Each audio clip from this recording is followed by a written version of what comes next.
Hello hi. இன்றைக்கி வீட்டில் இருக்க இன்க்ரீடியன்ஸை வச்சு ரொம்ப சிம்பிளாக டம்ளர் கேக் தான் பண்ண போகிறோம். எப்படி செய்யலான்னு பார்த்துடலாம். 1.5 கப் அளவுக்கு சர்க்கரை எடுத்துக்கிறேன். 2 ஏலக்காய் எடுத்துக்கிறேன். மிக்ஸி ஜாரில் போட்டு நல்லா ஃபைனாக பவுட்ரு பண்ணிவிட்டு ஒரு பவுலில் ட்ரான்ஸ்ஃபர் பண்ணிக்கிறேங்க. எந்த மெஷரிங் கப்பில் நான் சர்க்கரை எடுத்தேனோ அதே மெஷரிங் கப்பில் 2 கப் அளவுக்கு கோதுமை மாவு எடுத்துக்கிறேன். நீங்கள் மைதா மாவு வேணாலும் எடுத்துக்கலாம். அதையும் இந்த சர்க்கரையோடு சேர்த்து ஆட் பண்ணிக்கிறேன். ஆட் பண்ணிவிட்டு ஒரு 1/4 டீஸ்பூன் அளவுக்கு உப்பு சேர்த்துக்கிறேன். 1 ஸ்பூன் அளவுக்கு பேக்கிங் பவுடர் போட்டுட்டு ஒரு 1/2 டம்ளர் ரீஃபைண்ட் ஆயில் எடுத்துக்கிறேன். இது எல்லாத்தையும் நல்லா ஒரு விஸ்க் வச்சு மிக்ஸ் பண்ணிவிட்டு எனக்கு இந்த மாவுக்கு தேவையானது 1 டம்ளர் பால் தேவைப்பட்டுச்சு. ஸோ 1 டம்ளர் பால் எடுத்திருக்கேன். சப்போஸ் உங்களுக்கு பால் கூட தேவைப்பட்டதுன்னா அதையும் சேர்த்துட்டு நல்லா இந்த பேட்டர் வந்து நல்ல ஒரு விஸ்கால் நல்லா மிக்ஸ் பண்ணிக்கோங்க.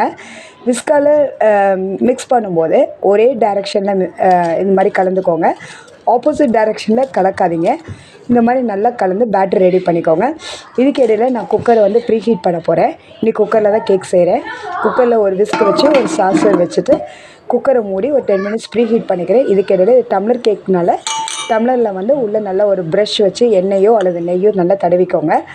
1 ஸ்பூன் அளவுக்கு கோதுமை மாவு போட்டு நல்லா டம்ளரை டேப் பண்ணிவிட்டு நம்ம கலக்கி வச்ச அந்த மாவை இதில் ஒரு 3/4 டம்ளர் அளவுக்கு வரைக்கும் ஊற்றிக்கோங்க. ஊற்றிட்டு ஒரு பாத்திரத்தில் இந்த டம்ளர் அந்த மாவு அப்படியே அந்த பாத்திரத்தில் செட் பண்ணிவிட்டு குக்கரை திறந்து உள்ளே அந்த பாத்திரத்தை வச்சுட்டு ஒரு 20 மினிட்ஸ் அளவுக்கு மிதமான தீயில் கேக்கை வேக வச்சு எடுத்துருங்க. மீதமுள்ள பேட்டரை வந்து நான் இந்த மாதிரி பேன் கேக் தவா வச்சுருந்தேன், அதை போட்டு எடுத்துட்டேங்க. இந்த மாதிரி ட்ரை பண்ணி பார்த்தீங்கன்னா சுவையாக சாஃப்டாக ரொம்ப டேஸ்ட்டான டம்ளர் கேக் ரெடி ஆயிரும். கண்டிப்பாக ட்ரை பண்ணி பார்த்துட்டு எப்படி இருக்குன்னு சொல்லுங்கள். தேங்க்யூ.